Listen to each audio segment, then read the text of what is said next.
በአሜሪካ የስልጣን ማማና በዋሽንግተን ዲሲ የፖለቲካው ድማ ላይ ባለፉት ቀናት የታየው ትዕይንት ከአንድ ታላቅ አገር የምስረታ በዓል ይልቅ የሁለት ተቃራኒ ዋልቶች ፍጥጫና የህሊና ፊልሚያ ሆኖ አልፏል።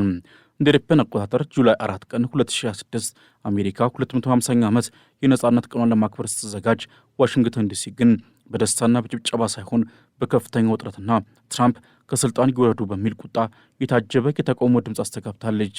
ይህ ዕለት የአሜሪካን ግማሽ ክፍለ ዘመን ጉዞ የምታስብበት ሴሚኩዌንሴንቴኒያል ተብሎ የሚጠራው ታላቅ የታሪክ ምዕራፍ ነው።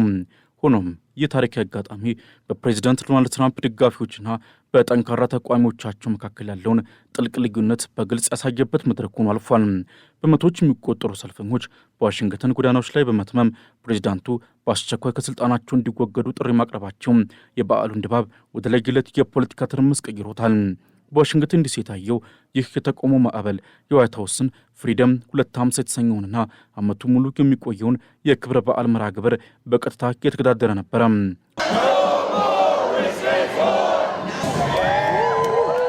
ትራምፕ ይህንን ቀን በታሪካችን ውስጥ እጅግ አስፈላጊው ምዕራፍ ማለት ሲገልጹትና አገሪቱን አንድ ለማድረግ ሲሞክሩ ቢቆዩም በመሬት ላይ ያለው እውነታ ግን የተቃረነው ነበረ። ጁላይ 4 በዋሽንግተን ዲሲ መቼም ቢሆን ከፖለቲካ ነጻ ሆኖ አያውቅም። ሆኖም የዘንድሮ ተቃውሞ የያዘው መልእክት እጅግ የከረረና ቀጥተኛ ነበረ። ሰልፈኞቹ ትራምፕ ይወገዱ የሚለው መፈክር እንደ ዋነኛ መሳሪያ ተጠቅመውበታል። ይህ ጥያቄም የአንድን መሪ ሕጋዊነት የሚጠራጠርና በሕገ መንግሥት ስርዓት ከስልጣን እንዲነሱ የሚጠይቅ እጅግ የከረረ የፖለቲካ አቋም ነው።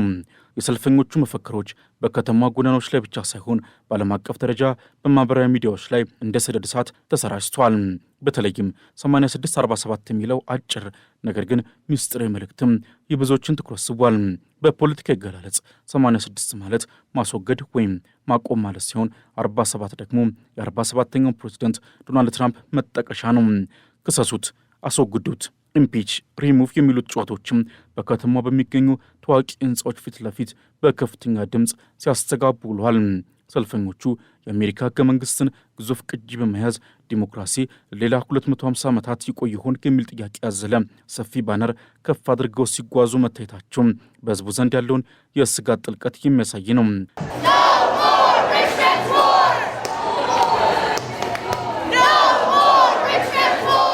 ይህ ሁሉ የተቃውሞ እንቅስቃሴ የተከናወነው ደግሞ ተፈጥሮም ጭምር አሜሪካንን በፈተነችበት አስቸጋሪ ወቅት ላይ ነው። የሙቀት መጠኑ ወደ 100 ዲግሪ ፋራናይት በተቃረበበትና ብሔራዊ የአየር ሁኔታ አገልግሎት ከፍተኛ የሙቀት ማስጠንቀቂያ በሰጠበት በዚያ እሳታማ ቀን የብሔራዊ ፓርክ አገልግሎት በዋሽንግተን ሊካሄድ የነበረውን የነጻነት ቀን ሰልፍ ለመሰረዝ ተገዶ ነበረ። ሆኖም የከፍተኛ ሙቀት ሰልፈኞቹን ከቤታቸው ከማስቀረት ይልቅ ይበልጥ እንዲቆጡ ያደረጋቸው ይመስላል።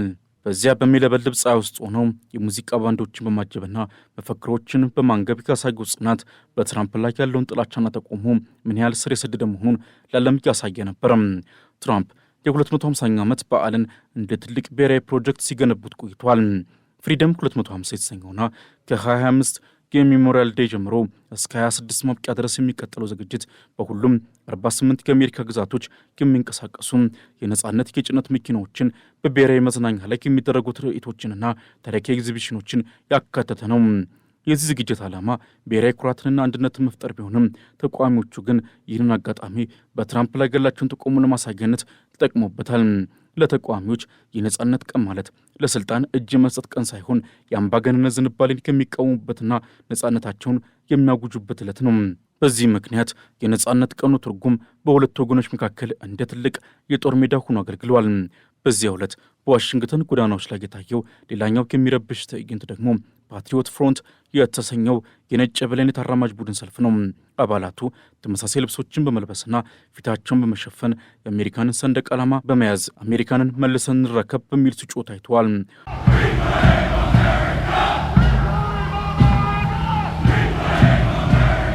ይህ ቡድን በታሪክ መዝገብ ላይ ጥላቻንና ዘረኝነትን በማስፋፋት የሚታወቅ ሲሆን በነጻነት ቀን በአገሪቱ መዲና በዚህ መልኩ መታየቱ በሰልፈኞችና በሕዝቡ ዘንድ ታላቅ ድንጋጤን ፈጥሯል።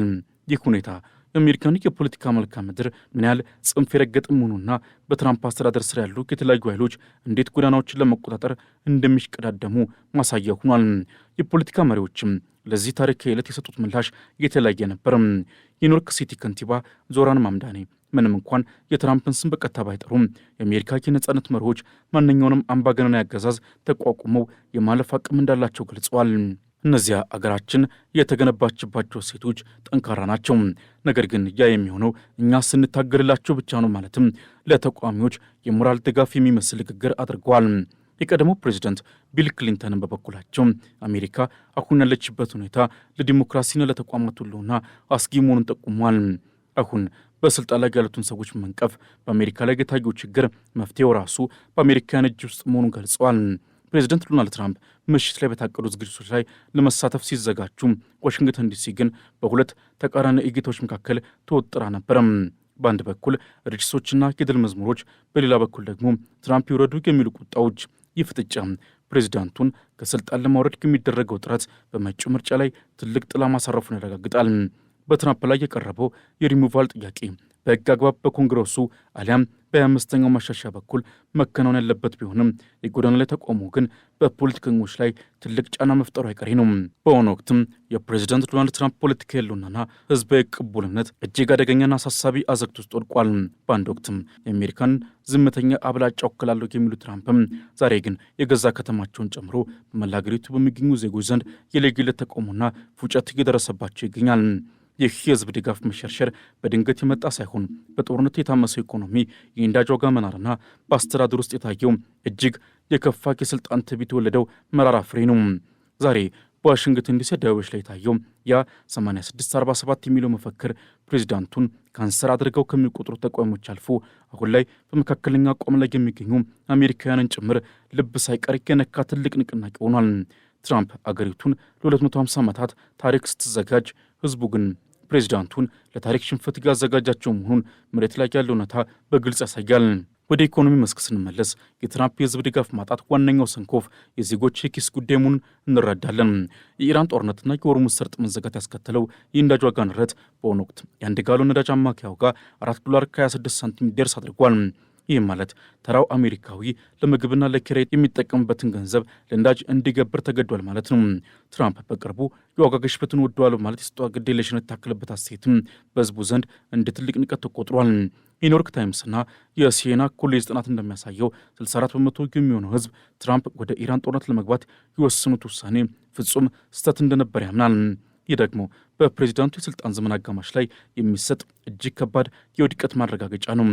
በትራምፕና በገዛ ፓርቲያቸው ሪፐብሊካን መካከል ያለ ግንኙነት ደግሞ አሁን ላይ ወደ ለየለት ፍጥጫና መጽ ተቀይሯል። በመጪው የዳር ወር አጋማሽ ምርጫ የመሸነፍ ስጋት ያደረባቸው ሪፐብሊካንም የህግ መወሰኛ ምክር ቤት አባላት አሁን ላይ ከትራምፕ ይልቅ ወደ ህዝቡ ፍላጎት ማዘንበል ጀምረዋል። አራቱ የሪፐብሊካን ተወካዮች ቶማስ ማሴ፣ ቶም ባሬት፣ ዋረን ዴቪድሰን እና ብራያን ፊትዝፓትሪክ ከዲሞክራቶች ጋር በመተባበር የፕሬዝዳንቱን የጦርነት ስልጣን ለመገደብ የሰጡት ድምፅም ትራምፕ በገዛ ቤታቸው ውስጥ እንኳ ተሰሚነት እያጡ መሆናቸውን ያሳያል። በተለይም ትራምፕ ለደጋፊዎቻቸው ያዘጋጁት የ$1.8 ቢሊዮን ምስጢራዊ ፈንድ በገዛ ፓርቲያቸው አባላት ውድቅ መደረጉ ፕሬዝዳንቱ ሀገሪቱን እንደ ግል ንብረታቸው የሚዘውሩበት ጊዜ ማክተሙን የሚጠቁም ነው። የህዝብ ድጋፍ ማጣቱ ሌላኛው ማሳያ ደግሞ በቅርቡ በማዲሰን ስኩዌር ጋርደን በተካሄደው የኤንቢኤ ፍጻሜ ጨዋታ ላይ የታየውን ትዕይንት ነው። ትራምፕ በክብር እንግድነት በስታዲየሙ ስክሪን ላይ በታዩበት ወቅትም መላው የኒውዮርክ ህዝብ በፍጨትና በተቃውሞ ጩኸት ስታዲየሙን ሲያናውጥ የታየበት ሁኔታ ፕሬዚዳንቱ በትውልድ ከተማቸው እንኳ እንዳልተፈለጉ የሚያረጋግጥ ነው። ይህ የኒውዮርክ ህዝብ ቁጣ በዋሽንግተን ጎዳናዎች ላይም ተደግሟል። በጁላይ 4ቱ ሰልፍ ላይ የታየው የ8647 ምልክት ትራምፕን ከስልጣን ለማስወገድ 86 ለማድረግ የሚጠይቅና በማህበራዊ ሚዲያዎች ላይ በሚሊዮኖች ዘንድ የደረሰ ታላቅ የንቀት መግለጫ ሆኗል።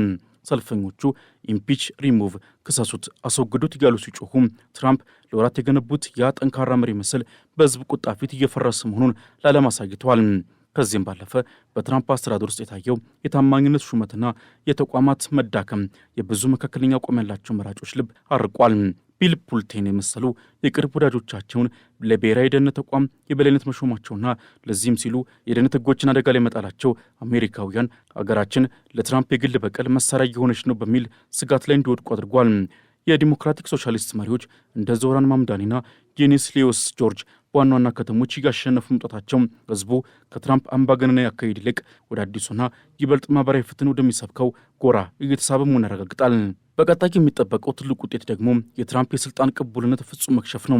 በመጪው የህዳር ወር አጋማሽ ሪፐብሊካኖች የተወካዮች ምክር ቤትንና የሴኔትን የበላይነት የሚያጡ ከሆነ ትራምፕ በቀሪው የስልጣን ዘመናቸው ሽባው ፕሬዚደንት ሆነው ይቆያሉ።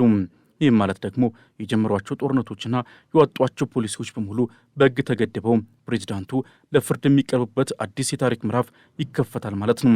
ትራምፕ ራሳቸውን ለመከላከል የገነቡት ያ ምስጢራዊ ፈንድና ከገቢዎች መስሪያ ቤት ጋር ያደረጉት ውል አሁን ባለ ህዝባዊ ቁጣና በኮንግረሱ አመጽ ፊት ሊያድናቸው እንደማይችል ግልጽ ሆኗል።